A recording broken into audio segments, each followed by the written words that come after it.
Good morning, Bengals. This is your KBHS Daily Show for Wednesday, March 1st. I'm your anchor, Armando Ortega. And I'm Sarah Toscano.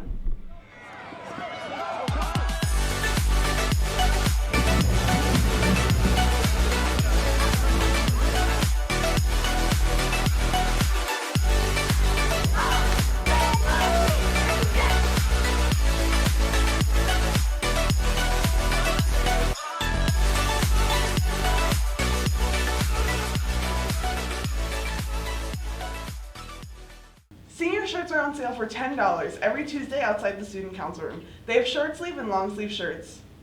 Hey Bengals, do you like to draw? If you do, draw your favorite graphic novel character to the Nevada Reading Week drawing contest. You might just win the prize. You can also draw a book cover related to your favorite book.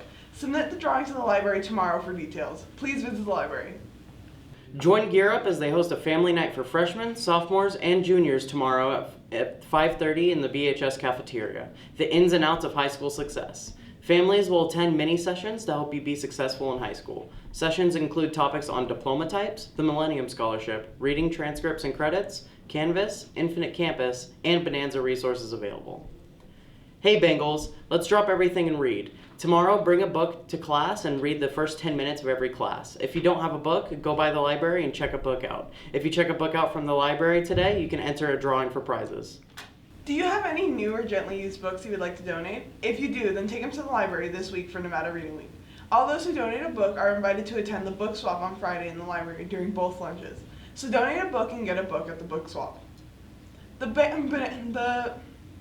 Bengal Advanced Band will travel to LVA this Friday to compete in the CCSD SMDT Advanced Band Festival. If you see them, please give them a big shout out.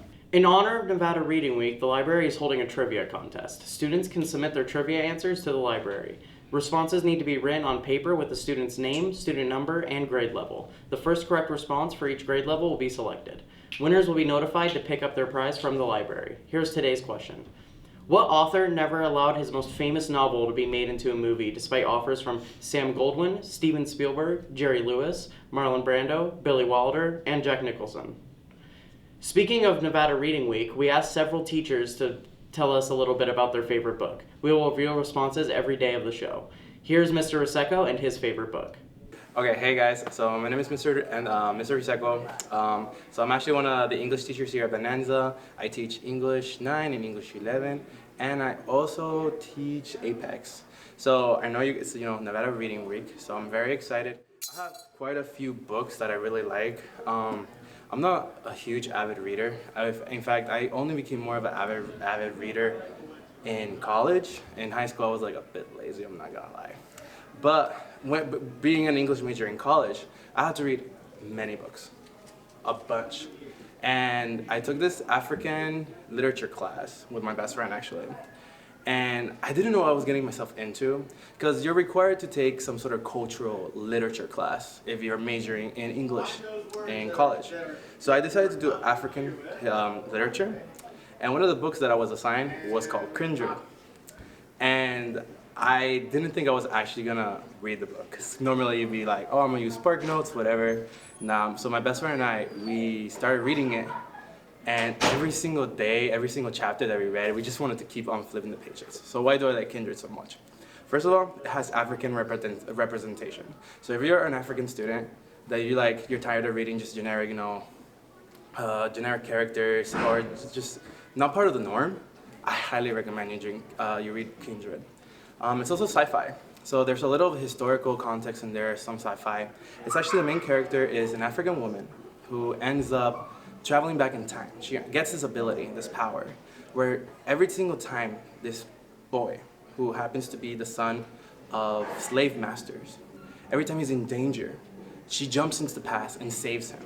Like one of the very first chapters, you're just like thrown in there where he's like drowning, and she saves him, and he's super confused, like, why is this African woman saving me? And she starts lecturing him, teaching him about like the African ways and that she's from the future and stuff like that. And so I don't really want to spoil too much, but it has a major plot twist like midway, and you're just like, what? And it's honestly so good. And so the second book I chose is City of Bones, The Mortal Instruments.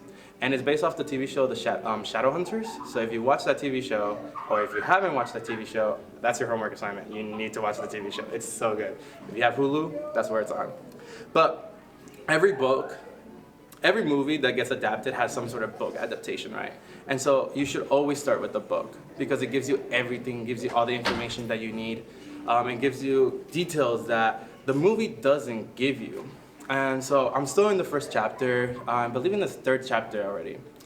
And in the third chapter, there's certain scenes that I can recognize from the TV show, and I'm like, oh my god, I remember this scene. I remember this scene. If you like sci-fi, if you like fantasy and like vampires and monsters and ghouls, highly recommend taking this one.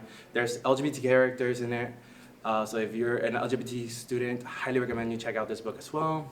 If you love romance, get this book, check it out, read it, and I don't know, that's about it. That's everything. Key Club will meet after school in room 322.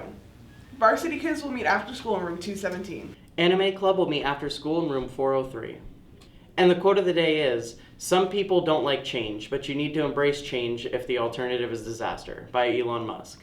Think about that one, Bengals, and remember, it's the best day to be you.